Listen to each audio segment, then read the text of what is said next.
செலுத்துறோம்ப்பா. நல்லவரே, உமக்கு நன்றி செலுத்துறோம்ப்பா. Thank God. தாமஸ் என்ற ஒருத்தருக்கு சத்தியத்தை சொல்றதுக்கு ஆண்டவர் கிருபை கொடுத்தீங்க ஆண்டவரே, அதுக்காக நன்றி செலுத்துறேன்ப்பா. வா சோத்ரா, நீர் படைத்த அருமையான இயற்கை எவ்வளோ அழகாக இருக்கிறது.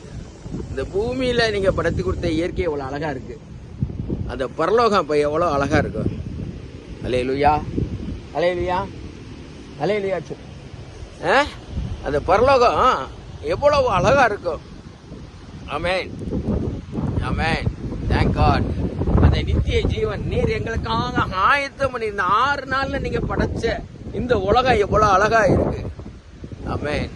அப்ப எங்களுக்காக இத்தனை வருடங்களாக ஆண்டவரே நீர் செதுக்கி கொண்டு இருக்கிற ஆண்டவரே, நீர் ஆயத்தம் பண்ணி கொண்டு இருக்கிற ஆண்டவரே, அந்த பரலோக ராஜ்யம் ஆண்டவரே, வல்லமையில பரலோக ராஜ்யம், பரிசுத்தமுள்ள அந்த பரலோக ராஜ்யம் எவ்வளவு வல்லமை உள்ளதா இருக்கும் நான் விசுவாசிக்கிறேன்.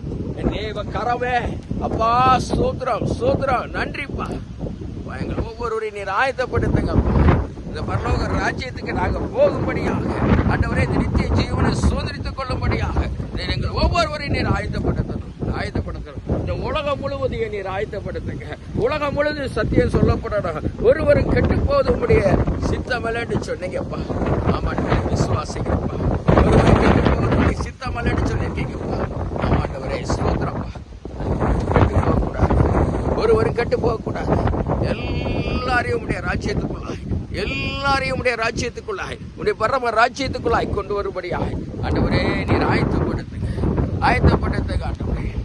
எங்களால் முடிந்த அளவுக்கு நாங்கள் ஓடத்தக்க சரீரத்தில் எள்ள பலன் இருக்கிற வரைக்கும், கடைசி பலன் இருக்கிற வரைக்கும் ஆண்டவரே உடைய ஊழியத்துக்காய் ஓடணும் ஆண்டவரே. உடைய ஊழியத்தை சொல்லணும் ஆண்டவரே. எப்படியாவது ஒரு குட்ட ஜனத்தை நாங்கள் ரட்சிக்கப்படும்படியா, உடைய மந்தையில சேர்க்கப்படும்படியா ஒவ்வொருவரும் நீர் ஆயத்தப்படுத்துங்க. இயேசுவின் நாமத்தில் ஜெபிக்கிறோம் நல்ல பிதாவே. ஆமென், ஆமென்.